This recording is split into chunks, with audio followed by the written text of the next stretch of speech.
Hey everyone, it's Scan at GLHF TV, and we finally have a look into Overwatch's newest hero, well, villain, Sombra, who looks a little bit like a dubstep Laura from Street Fighter V if you ask me. We don't really know all that much about her yet. We haven't been able to see her in gameplay, we don't know what her movement is, how much damage she can deal out, but we do have an idea of what her abilities are, and the reaction has been pretty strong, for a good reason. Let's start by just quickly looking at each one of her abilities and seeing what she's capable of, at least so far as we can tell now. Her machine pistol, I don't expect to be a strong weapon. I expect it to be somewhere between Tracer and Soldier 76, but it does look like she can fire the weapon continuously for a surprisingly long period of time, about 3 seconds.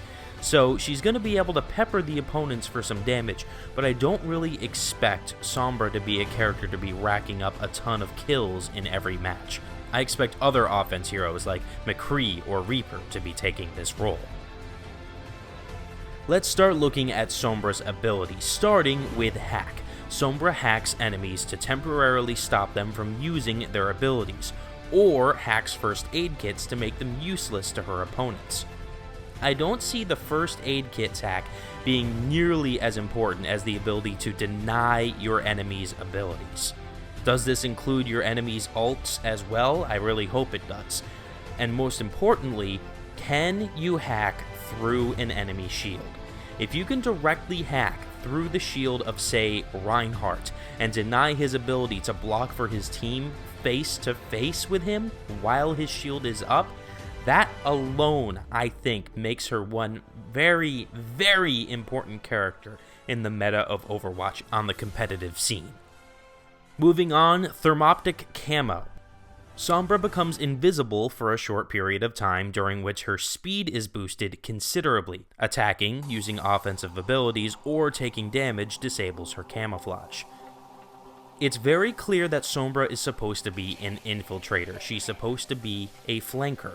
She's going to move her way around the enemy and try to find the best way to infiltrate, hack, and get out. And this is a huge part of that gameplay style for her.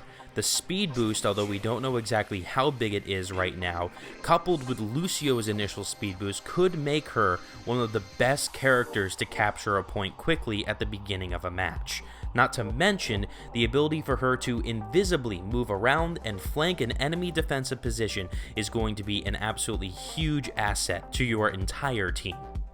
Next, we have Translocator. Sombra tosses out a Translocator beacon. She can instantly return to the beacon's location while it is active, including while it's in mid-flight. This is just yet another add-on to the mobility of this character.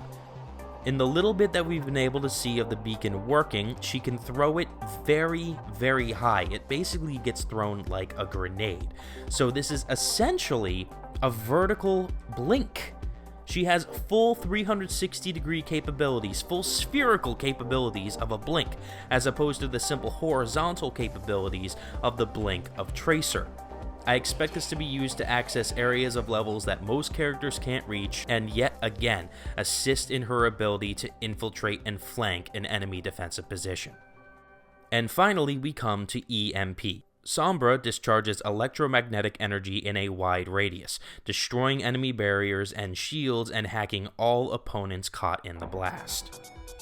So, apart from being able to hack and deny the abilities of everyone on the enemy team, now any shields that were put up or any barriers that are being held are destroyed, completely collapsing any sense of defense that the enemy position has.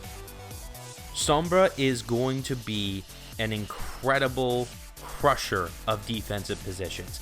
That is going to be her primary role, to go up against characters like Lucio, Zarya, Reinhardt, and Winston, and deny their ability to hold a defensive position, or to deny their ability to defend teammates while pushing a payload.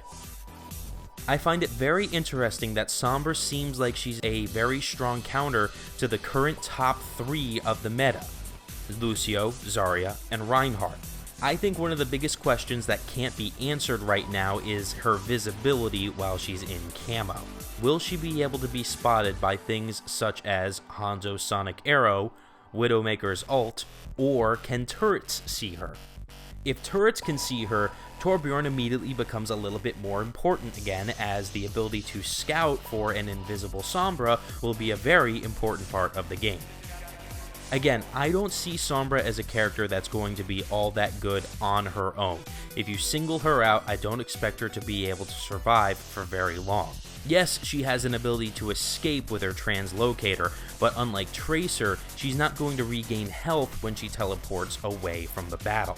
So once you get her out of the fight, she's not going to be able to immediately jump back in.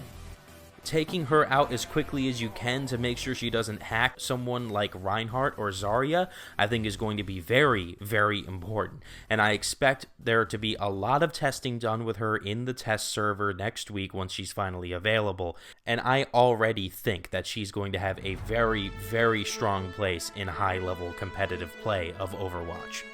Again, only time will tell. We don't have a ton of details on her right now, but for now, I feel like this is a character who can dramatically shift the way a lot of this game is currently played. That's it for now. Thanks everybody for watching. This has been Scan with GLHF TV.